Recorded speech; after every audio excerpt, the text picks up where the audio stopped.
Hello and welcome to another SkySib tutorial. My name is Johnny and today I'll be showing you how to create an aluminium extrusion in CloudCAD, then exporting to Section Builder for further analysis. Now CloudCAD gives you the option to simply drag and drop images from your desktop like this. Now once on your canvas you can double press Z, and what that does is centers all elements for you. You can double click the image again and then you can see the image scaling options here. We're going to use image scaling by length. Now what this does is it just allows you to scale your image according to known dimensions. So here we're going to use 20 millimeters and I'm holding shift the entire time to ensure that we stay on the y-axis. So once I'm happy with that point, click and then I'm typing in 20. Again, I'm double pressing Z here to center my element. I'm double clicking. That's all good. Another thing I like to do when tracing things is turn snap to grid on and then I'm pressing P to create a point. Now that point is where I'm going to place the center of my image. So I'm double clicking and then I'm dragging. I just want to get this center on that point as well as I can.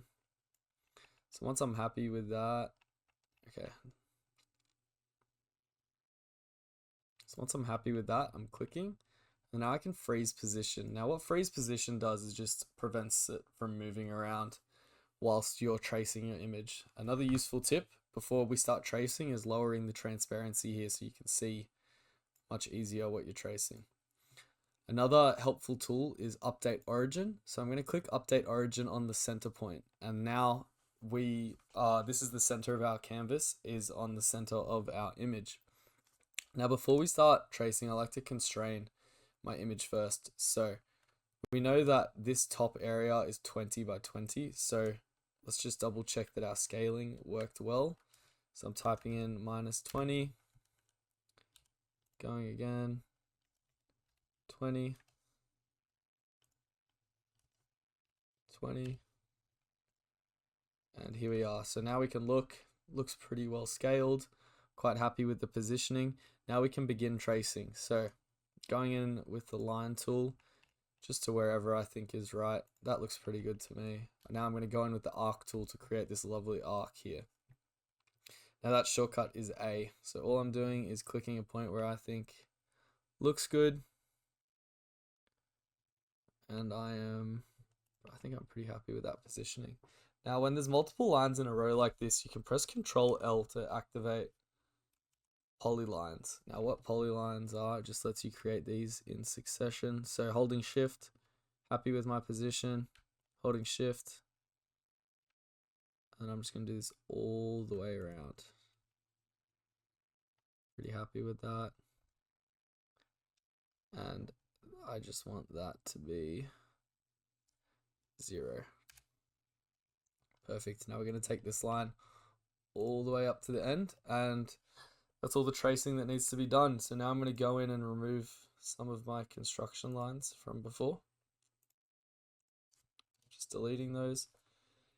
So what we're going to use is we're going to highlight what we've traced, and then I'm pressing ML. This is mirror copy. So I'm defining this mirror line along here and I'm copying across it. So as you can see, now we're nearly done.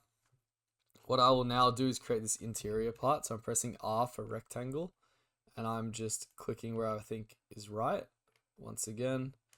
And then I think we want 8 by 8 here. Looks good. Okay, to get this curved edges now, I'm going to press F for fillet. And I like fillet by vertex selection. All that means is that I can select a vertex and that part is where it will be filleted. So I'm defining it here with 3 millimeters. So yeah, that looks pretty good. Okay, so we're going to go 3 here.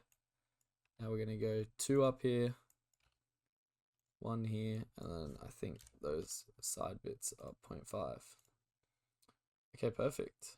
So I think we're nearly done here. So I'm going to highlight everything once again. Then I'm going to activate copy by rotation. Now, there's no default shortcut for this, but I've got it set to CR. I'll show you where to find it up here, copy by rotation. So you need to define your center point, which I have defined here. And now this is a really cool tip here. You can define the number of iterations that you want, and then you press this button and it calculates the angle to get them perfectly arm apart. So we want 3 here. I'm going to press the button, and as you can see, we've got the guidelines here of where we're going to create. Now I'm just confirming that. Now all we need is the circle, so I'm pressing C for the circle tool. That is 3.4 radius. Now what you can do is just make this image fully transparent. And I'm pressing Control A and then H, and that hatches your shape before you take it over to Section Builder. You need a hatch to analyze in Section Builder. So down the bottom here, Export to SkySieve Section Builder, we're going to click that. So you can see that we got our shape into Section Builder very easily. Now we're just going to calculate. And you can see that it's completed the calculations here. We can also run further analysis over here. So 10 axial, run. Here we are. So you can see we've got our stress here. And when you scroll down, you get all these numbers. And you can also download this report as a PDF. So you can save this to your computer by pressing download report. Another cool thing that we can do here is save this. So I want to save this as aluminium video. Save. Now I can revisit this shape at any time.